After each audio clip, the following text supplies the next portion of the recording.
Hello everyone welcome to another blog. आज चाहिँ म र मेरा मित्रहरू चाहिँ इटरीको रासाताल जाँदैछौँ के अनि अरू साथीहरू पनि छन्। अनि हेर्दै गर्मै गाइस ब्लग बाई।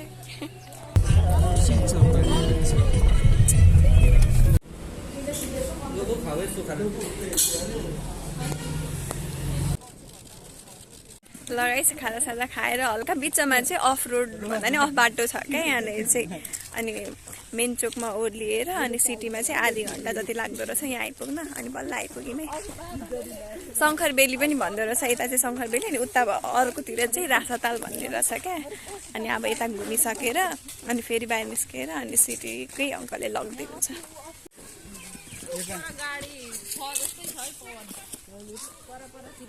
वहाँ पर पनि छ है फुल फोटो खिच्नलाई। यहाँ सानो डाँडा पनि रहेछ, ठाउँ चाहिँ ठुलो छ तर कता के हो थाहै छैन। सब मान्छे पनि गाइस अन्धाधुन होइन। मैले चाहिँ खासमा चाहिँ इन्स्टामा पोस्टहरू हेरेर आएको थिएँ क्या, मलाई पनि एक्चुअल के कसो भनेर थाहा छैन नि त। यताको डाँडामा आएको छौँ, डाँडाको भ्यू है माथि। धेरै माथि त छैन, हल्का माथि आउँदा चाहिँ यस्तो छ क्या, तर मान्छे नै छैन अहिले। खै 10:30 हुँदैछ, मान्छे अब अहिले एकछिनमा आउँछ होला। खाली खाली छ, ठुलो जमिन यत्तिकै हुन्छ नि, खाली छ। अनि हल्का फुल्का मान्छेहरू गाडी। अनि खोइ मैले त फोटोमा बोर्ड देखाएको थिएँ, मान्छे देखाएको थिएँ, भ्यू कस्तो देखाएको थिएँ। यहाँ त खोइ देख्दिनँ, अर्को तालमा हो कि हेरौँ यता। गाइज हामी हिँड्दा हिँड्दै अब हाम्रो वक हुँदैछ बिहानको। बिहान हामी हिँड्दैनौँ, त्यही भएर अहिले 10 बजीतिर हामी मर्निङ वक गर्दैछौँ यस्तो ठाउँमा। फोटो चाहिँ राम्रो आउने भयो जस्तो छ है।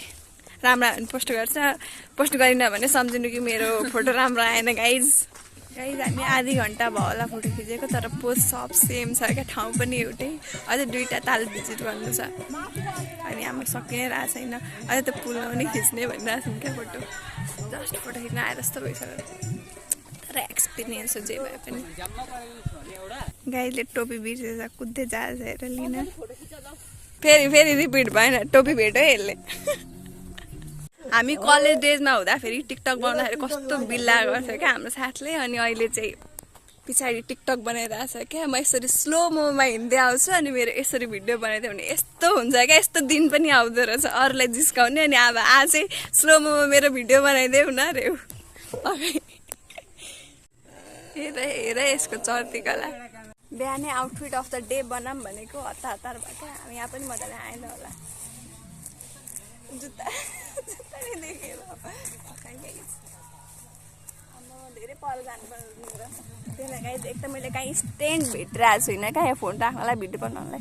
कस्तो तेल आएको यार नाकमा, गर्मी आएपछि यही हो। पकौडा तल्ने गरेको तेल आउँछ क्या फेसमा। अच्छा, त्यही भएर आई हेट समर्स। जाडोमा भयो क्या, दामी देखिने। बल्ल घर जाने भने घर होइन, अर्को ताल जाने भनेको लोकेसन भेटेँ क्या फोटो खिच्नलाई। खिचेकै त्यही हो नि त, मलाई भन्नु नि भनेको थियो त्यहाँ फोटो राम्रो आउँछ भनेर। अनि आधी के भन्नु इन्टेन्सन त्यही थियो क्या, फोटो खिच्न जाने भनेर। घुम्ने त घुम्ने ठिकै हो, तर फोटो खिच्न फोटो पनि राम्रो आउँछ भनेको थियो क्या। अनि लोकेसन भेटेपछि लु फोटो खिच्न सुरु। 3टा ताल घुम्ने भनेर आएको, यही सुरुकै तालमा हामीलाई 1:11 भइसक्यो क्या निस्किन लागेको भक्क। त्यो पनि ढिलो पनि के कारणले भएको खासै त्यस्तो के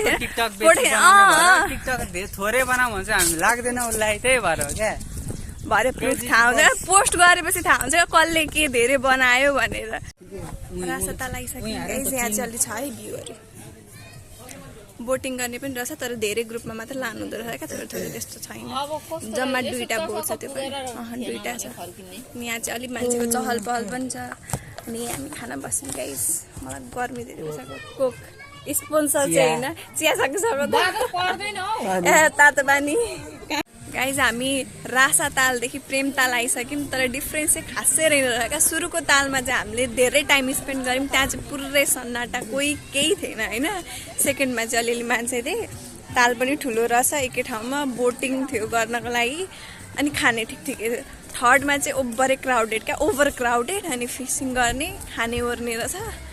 अनि यहाँ देखिन्छ कि देखेँ पछाडि एउटा त्यो ब्रिज जस्तो छ क्या, ब्रिज छ, सानो मन्दिर छ। अनि यहाँ चाहिँ ओभर क्राउडेड, पिकनिकको लागि पिकनिक स्पट हुन्छ नि, ड्राई पिकनिकहरूको लागि चाहिँ पर्फेक्ट छ। तर त्यस्तो वाला छैन फोटोहरू अलि राम्रो आउला तर ठिकै हो। अनि आउँदाखेरि चाहिँ सिटीहरू केही रिजर्भ गरेर आउँदा चाहिँ सही, किनकि अलिक पर छ सबै ठाउँहरू अनि अलिक अफ साइड पनि छ क्या, सिटीहरू पनि पाइँदैन। सो त्यस्तो वर्थ इटवाला पनि भन्दिनँ, तर साथीहरूसँग पिकनिकहरूको लागि चाहिँ ठिक छ, बेस्ट भन्दा पनि ठिकै छ, राम्रो छ।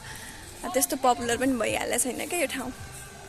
सो यहाँ आउँदा चाहिँ हुने हो, जङ्गलहरू छ, तालहरू चाहिँ यत्तिकै छ, फिसिङ गर्नको लागि नि एकदम सही छ। हुन्छ नि फिसिङ गरेर अनि पोलेर खायोहरू, बस्नको लागि पनि सुरुको तालमा, सुरुको के हो के पो थियो सुरुको तालको नामै शङ्करबेली तालमा चाहिँ त्यहाँनिर घरहरू पनि छ क्या, त्यो बस्नको लागि नाइट कोही बस्नु चाहनुहुन्छ भने चाहिँ आफ्नै टेन्ट लिएर आएर बस्दा पनि हुने हो। तर घरहरू पनि बनाइदिएको छ, खाली रुमहरू छ, त्यहाँ बस्दा ओर्दा नि भयो। सो राम्रो ठिकै छ क्या, यस्तो यस्तो छ गाइस, भ्यूहरू त यस्तै यस्तै हो सबैतिर। बाई गाइज हाम्रा साथीहरू फोटो एडिक्टेड नि यति साह्रो भयो कि हामी उता मेन ठाउँ छोडेर यहाँ अफ साइड जङ्गल आइसक्यौँ कि यहाँनिर कोही छैन, लिटरली कोही छैन, हामी 4 जना मात्र छौँ क्या फोटो खिच्नलाई। यति साह्रो एडिक्टेड चाहिँ हुनु भएन गाइज, पुरो जङ्गल छ क्या, फोटो चाहिँ राम्रो आउला कि लेसिए गाइज। 4-7 भयो बल्ल हामी यहाँदेखि निस्किन लाग्यौँ है गाइज। सुरुकै तालमा धेरै टाइम स्पेन्ड गऱ्यौँ, सो खोइ के भयो त्यति खासै चाहिँ म रेकमेन्ड गरिहाल्दिनँ सबैलाई। तर पिकनिक मनाउनु छ साथीहरूसँग बसेर एक ठाउँ एउटा तालमा टाइम स्पेन्ड गर्नु छ भने चाहिँ आउँदा भयो पिकनिकको लागि। अदरवाइज दमकै ठिक छ हौ, दमखा जानु पर्यो।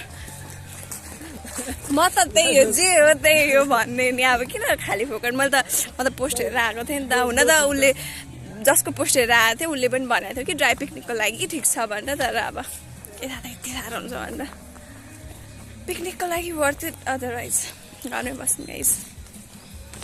अनि आउँदाखेरि चाहिँ सिटी यस्तो केही रिजर्भ गरेर आउनु है गाइज। यस्तो यस्तो गाइज, अब यहाँदेखि इटरीको त्यो मेन चोक जान पनि अब आधी घन्टा लाग्छ सिटीमा, अनि त्यहाँदेखि बस अनि दमक। सो यहाँ त्यति हो भ्लगको लागि, अरू पनि भ्लग आउँछ होला बिस्तारै बिस्तारै। Enjoy the vlog guys and thanks for watching यहाँसम्मको vlog. Bye-bye. Bonus part.so These guys wanted me to share extra shots to the vlog. Vacancy X say Ray hi. Take this risk at your own. Yo, what's up? के भन्दा गाइजहरू आज हामी guys फेरि कसलाई पठाउने हो कि हेर्नु थाहा छैन। गर्लफ्रेन्ड भयो, गर्लफ्रेन्डलाई पठाउँथ्यौँ हामी दुईजना सिङ्गल हो भनेर चाहिँ होइन। यो भिडियो केही कता केहीमा अपलोड भइहालेछ भने vacancy is open, vacancy open है, रिक्वायरमेन्ट केही छैन। रिक्वायरमेन्ट हामी आफै हेर्छौँ, अर्को पनि ओपन हुन सक्ने धेरै रिक्वायरमेन्ट हामी आफै हेर्छौँ। हामी अलिकति हाम्रो दुईजना साथीहरूसँग टाइम स्पेन्ड गर्न आएको तालमा, एकदम भ्याकेन्सी ओपन, तर हामी जङ्गलमा रमायौँ, जङ्गलमा। That's good sign for boys, boys are simple, जेमा पनि रमाउन सक्छन् भन्ने कुरो यहीबाट प्रुफ हुन्छ। हस् त, धन्यवाद, जय नेपाल।